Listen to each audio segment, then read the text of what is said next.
ఖాళీ దొరికింది భగవత్ సంబంధమైన గ్రంథపఠనం, అంతకన్నా అవకాశం దొరికింది ధ్యానం చేసుకోవడం, పరోపకారం, సాత్వికమైనటువంటి బుద్ధితో జీవితాన్ని గడపగలిగినటువంటి స్థితి అంకురించింది.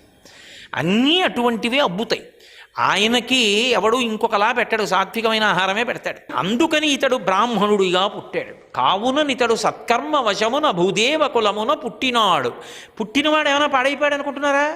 శాంతుడై దాంతుడై ధర్మ సంశీలుడై సకల వేదమ్ములు చదివినాడు.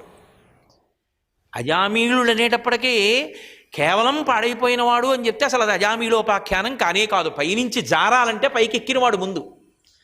అందుకని శాంతుడై, శాంతి అన్న మాటకు అర్థం ఏమిటంటే తృప్తి. ఎప్పుడు ఆయన ఎక్కడున్నాడో అక్కడ తాను ఉద్వేగం లేకుండా ఉంటాడు. ఆయన ఉన్న చోట ఉన్నవాళ్ళు కూడా ఉద్వేగం లేకుండా ఉంటారు. ఎందుకో తెలుసా? దానికి ఒక లక్షణం ఉంటుంది, తరంగములను ఉంటాయి. అందుకే సత్పురుషులు ఉన్నటువంటి ప్రదేశాలలో శాంతి తరంగాలు ఉంటాయి. అందుకే చక్రవర్తులు కూడా అసంతృప్తి వస్తే ఎక్కడికెడతారంటే సర్వసంగ పరిత్యాగుల ఆశ్రమాలకు ఎడతారు. ఎందుకంటే వాళ్ళకి అన్నీ వదిలిపెట్టేశారు కాబట్టి వాళ్ళకి ఇది కావాలన్న కోరిక ఏం లేదు. అన్నీ ఉన్నవాడికి వచ్చినటువంటి ఏడుపు ఎక్కడ పోతుందంటే అన్నీ వదిలిపెట్టిన వాడి దగ్గరికి ఎడితే పోతుంది. కాబట్టి శాంతుడై, ఆ శాంతి అన్న మాట బాహ్యము వలన రాదు, మీరు బాగా గుర్తుపెట్టుకోవాలి. శాంతి ఎన్ని ఉంటే అని అడిగారు అనుకోండి, అసలు ఆ మాట లేదు. అందుకే శంకరాచార్యులు వారు కౌపీనవంత కలు భాగ్యవంత అన్నారు.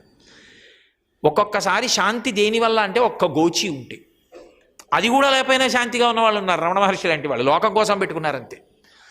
శాంతి లోపల నుంచి అంకురిస్తుంది. దేనివలన? నాకు ఏది లేదన్న భావన చేత. అందుకే ఎవరో రమణ మహర్షి దగ్గరికి వెళ్ళి అదేంటి రూపాయి కాసులు అక్కడ పెట్టారు, ఓ పండు అక్కడ పెట్టారు. ఆయన పండు చేత్తో తీసుకుని అది మీరు తీసేసుకోండి అన్నారు.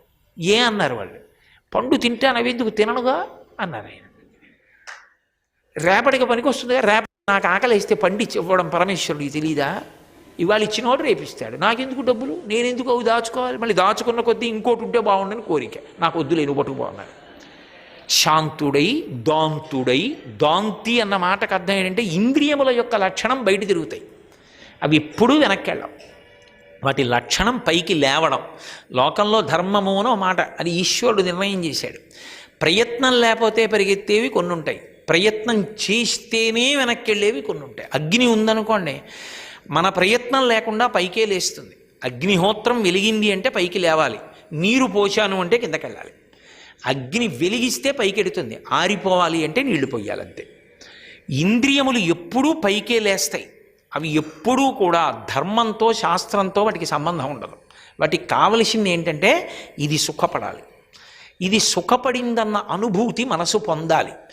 దానికి మమ్మల్ని వాడుకో వాడుకో వాడుకో అంటుంటాయి. అందుకే చూడకూడనివి చూస్తూ ఉంటుంది, చెవి వినకూడనివి వింటానంటే, ఏదైనా సరే వాడుకుంటుంది మనస్సు. సర్వం శ్రీ ఉమామహేశ్వర పరబ్రహ్మార్పణమస్తు. స్వస్తి.